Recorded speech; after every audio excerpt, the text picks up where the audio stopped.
شهر الهدى. أعوذ بالله السميع العليم من الشيطان الرجيم. بسم الله الرحمن الرحيم. الحمد لله رب العالمين، وصلى الله وسلم وبارك على عبده ورسوله محمد وعلى آله وأصحابه ومن تبعهم بإحسان إلى يوم الدين. السلام عليكم ورحمة الله.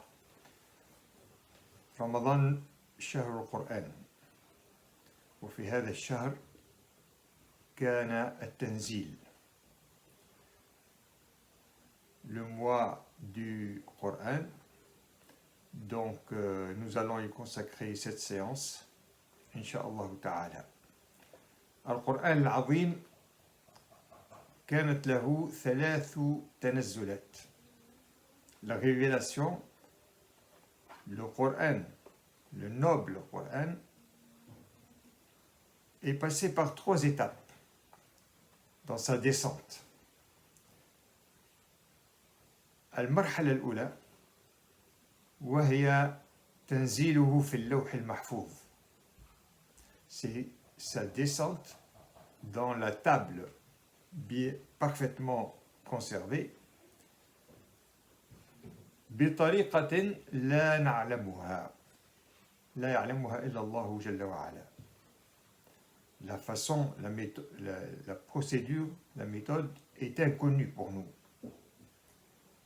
قال الله تبارك وتعالى بل هو قرآن مجيد في لوح محفوظ. Allah subhanahu wa ta'ala dit dans le Coran que la table est préservée de toute altération. واللوح المحفوظ هو هذا السجل لكل ما قدر، وهو شاهد ناطق وفيه دليل على واسع علم الله جل وعلا وقدرته.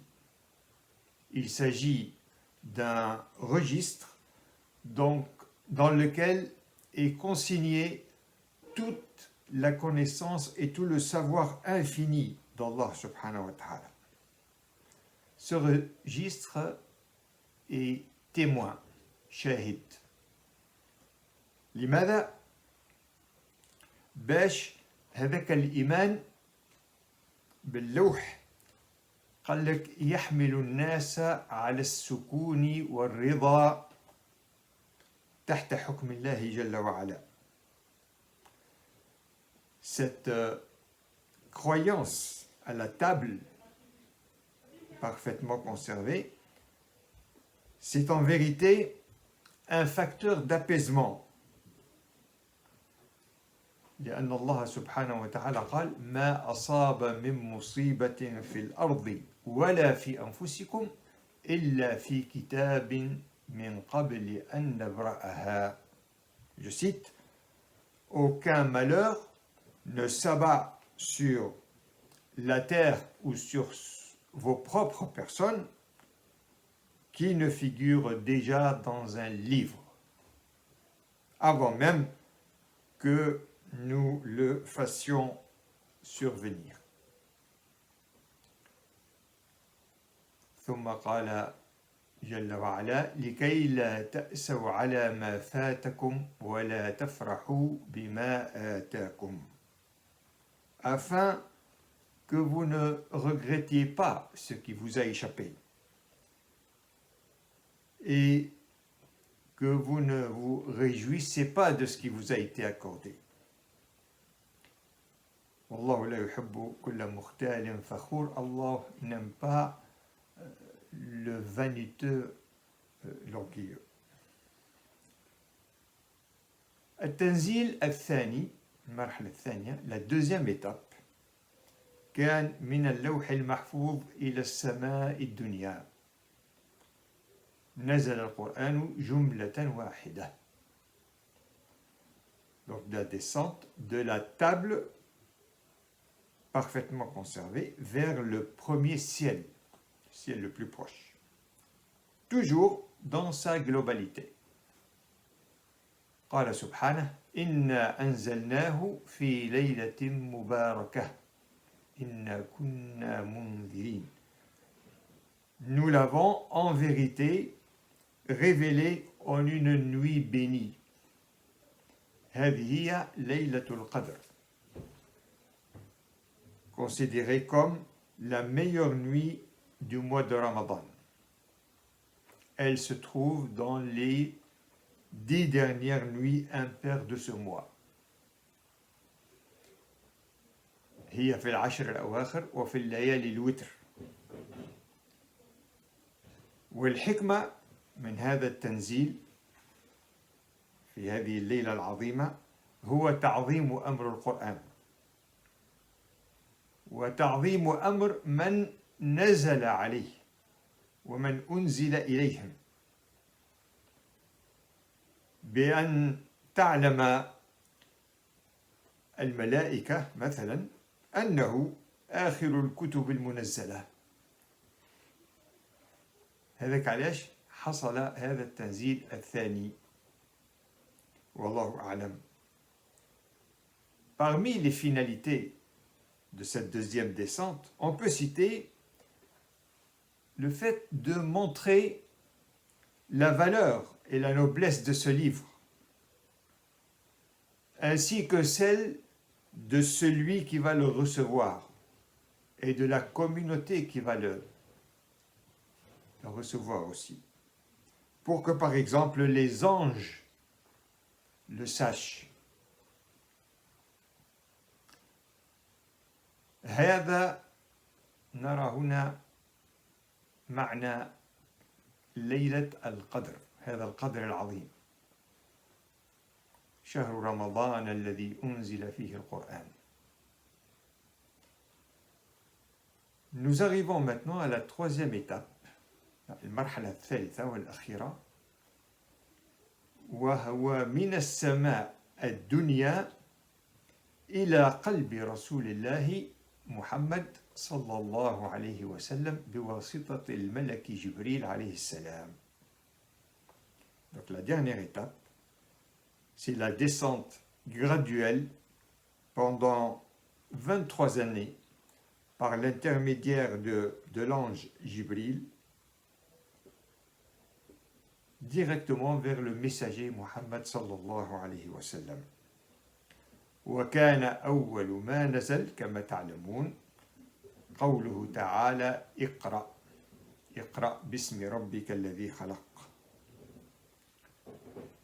وكان ذلك في يوم الاثنين 17 رمضان, وكان النبي في عامه 41 من العمر في غار حراء. Ainsi donc, le tout début de la révélation fut le verset Iqra, lis au nom de ton Seigneur,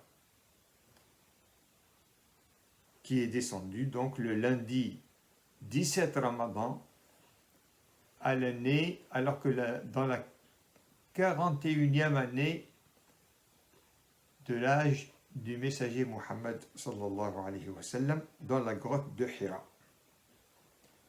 هذا أول التنزيل. وكان آخر ما نزل من القرآن قوله تعالى واتقوا يوما ترجعون فيه إلى الله ثم توفى كل نفس ما عملت وهم لا يظلمون. وهذا كان قبل وفاته صلى الله عليه وسلم بتسع ليال بعد ما رجع من حجة الوداع. Le tout dernier verset qui fut révélé, c'est le 281 de Surat al-Baqarah, vers la fin. Redoutez le jour où vous serez tous amenés à comparaître devant Allah et où chacun sera largement rétribué selon ses œuvres sans subir la moindre injustice. أما ما يروى من أنه آخر آية نزلت هي قوله تعالى في سورة المائدة اليوم أكملت لكم دينكم وأتممت عليكم نعمتي ورضيت لكم الإسلام دينا. هذه في الحقيقة ليست آخر آية، لأن هذه نزلت في حجة الوداع في منى يوم عرفة، وبعدها نزلت سورة النصر إذا جاء نصر الله والفتح، ومن بعد نزلت هذه الآية الأخيرة واتقوا يوما. Quant au verset, célèbre verset, qu'on dit que ce fut le dernier de Surat al-Maïda, aujourd'hui j'ai parachevé votre religion et je l'ai amené à son point de perfection, eh bien ce verset-là, en réalité, il fut révélé plutôt le jour de Arafat du dernier pèlerinage. Avant Surat al-Nasr, le secours, et avant le verset précédent de Surat al-Baqarah. Voici pour l'ordre de la révélation. Autre point dont nous voulons parler aujourd'hui, c'est parler un peu de cette descente graduelle. كيفية نزول القرآن مفرقا. قلنا القرآن لم ينزل جملة واحدة كيف ما نزلت التوراة على موسى عليه السلام ونزل الإنجيل على عيسى عليه السلام، نزلوا مرة واحدة. سيدنا موسى تلقى الألواح فيها نسخة التوراة، وسيدنا عيسى كذلك أنزل عليه الإنجيل جملة واحدة. القرآن كان مخالف لهذا الأمر. علاش؟ قال لك حتى لا تثقل التكاليف، باش ما تجيش ثقيلة على المؤمنين، فنزل مفرقا منجما، نحن نقول على حسب الحوادث، على حسب المناسبات، وعلى حسب الأسئلة والاستفسارات اللي كانت توصل في ذلك الوقت. Alors que les prophètes Moussa et Jésus, Moïse et Jésus reçurent leurs livres respectifs, la Torah et l'Évangile, en une seule fois, eh bien, le dernier des livres, le noble Coran, fut détaillé, comme nous l'avions dit, sur plusieurs années, afin, effectivement, de faciliter sa compréhension et son application, pour que sa mise en pratique soit aisée. Donc c'est selon les événements, les circonstances, ou en réponse à des questions ou à des défis lancés que les passages étaient révélés successivement. وكان نزوله القرآن مرات ينزل سورة كاملة، كيف سورة الفاتحة مثلا نزلت مرة واحدة، كذلك سورة المدثر، وحتى سورة الأنعام نزلت في خلال ليلة واحدة، سورة طويلة. وربما كان ينزل أيضا 10 آيات، مثلا آيات الإفك، قصة الإفك في سورة النور معروفة، الآيات اللي برأت أم المؤمنين السيدة عائشة رضي الله عنها من الكذبة اللي خرجوها عليها متاع تهمة الزنا، هذه نزلت مرة واحدة. آيات سورة الإفك، آيات سورة النور تتحدث عن تقريبا 10 آيات.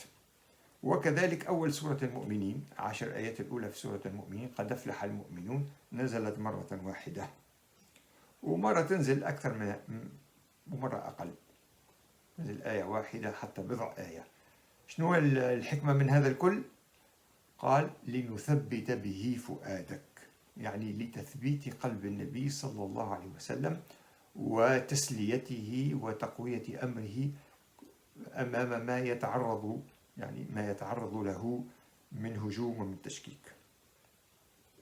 Donc, à propos de cette descente graduelle, il faut souligner que certaines sourates sont descendues entières, comme Surat al-Fatiha, d'un seul coup, comme Surat al-Muddathir, le revêtu de manteau, comme Surat al-An'am, Surat al-An'am, les bestiaux. C'est une longue sourate, mais elle a été révélée en une seule nuit. Parfois, la révélation se faisait par passage de 10 versets, notamment comme l'histoire de l'abominable calomnie autour de Aïcha, l'épouse du prophète. Ces 10 versets furent révélés d'un seul coup, fait Surat An-Nur, la lumière. Comme aussi le début de Surat Al-Mu'minun, les croyants. Pour quelle raison cette révélation détaillée? Pour raffermir ton cœur, dit le Coran.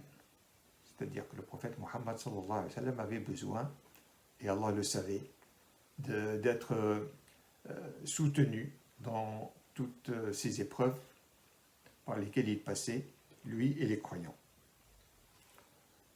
وفي هذا الأمر تقول أم المؤمنين عائشة رضي الله عنها إن أول ما نزل من السور كان من المفصل فيه ذكر الجنة والنار. تذكر الآيات الإيمان بالله واليوم الآخر والجزاء والحساب. قالت حتى إذا دخل الناس وثاب الناس إلى الإسلام واقتنعوا وآمنوا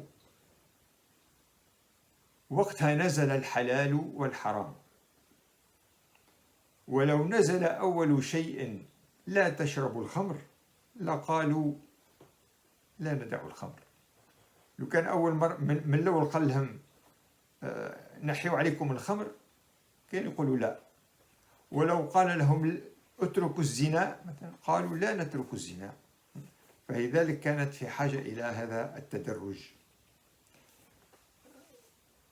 La mère des croyants, Sayyida Aïcha radhiyallahu anha, disait à ce propos que les premiers passages révélés parlaient entre autres du paradis, du feu, de l'unicité d'Allah, al-Tawhid, la foi.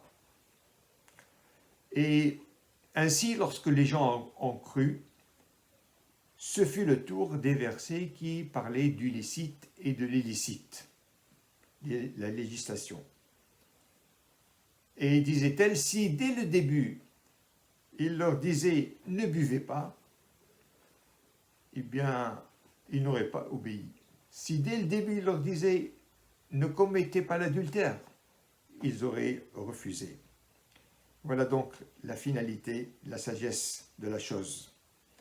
وكذلك ما ننساوش أيها الإخوة le but final et global de cette procédure de révélation détaillée. الأهم أو الهدف العام هو تطمين المؤمنين حتى يتأكدوا من صدق النبي صلى الله عليه وسلم، صدق الرسالة، من سلامة الطريق، لما الوحي ما ينقطعش كل مرة يجيب من جديد ويجيب آيات جديدة ويجيب أخبار جديدة. وهذه النصرة اللي يشعروا بها ويتأكدوا من أنه دين حق. النبي عليه السلام كان مرات ما يجاوبش، يجي سؤال ما يجاوبش، يستنى حتى يجيه الوحي، حتى يجيه الجواب. هنا يتأكد المؤمنون من أن الأمر ليس من عنده، وإنما هو من عند الخالق جل وعلا. فتزداد ثقتهم ويقوى إيمانهم. Donc n'oublions pas donc la finalité suprême ou finale. On peut dire qu'en général, c'était surtout pour soulager les croyants, la communauté qui est en train de s'installer. La soulager dans sa relation avec le message et le messager. Ainsi, elle était réconfortée sans cesse, parce que au fur et à mesure que les versets descendaient, cela apportait des réponses, cela confirmait que le verset confirmait que le message venait de Dieu. Imaginez une question qu'on pose au prophète sallallahu alayhi wa sallam et qu'il attende l'ange Jibril qui lui apporte la réponse. Eh bien, cela prouve quoi? Cela prouve que le message vient d'en haut, que c'est bien une religion qui vient de Dieu. Donc, c'est ça, avoir la certitude dans la voie droite et avoir la confiance en cette nouvelle religion. Voilà ce qu'on pouvait dire aujourd'hui sur la descente du Coran, ce mois béni qui est le mois du Coran par excellence. Je vous souhaite à la fin un Ramadan plein de piété, d'adoration et de bonnes œuvres, et nous implorons Allah subhanahu wa ta'ala d'affermir nos âmes, de nous couvrir par sa bonté et sa grâce, de nous accorder son paradis. Et à la prochaine. Walhamdulillahi rabbil alamin. Sallallahu wa sallam wa baraka ala nabiyyina Muhammad wa ala alihi wa sahbihi wa sallam tasliman kathira. Walhamdulillahi rabbil alamin. Wassalamu alaikum wa rahmatullahi wa barakatuh. يا رحمة تسع المدى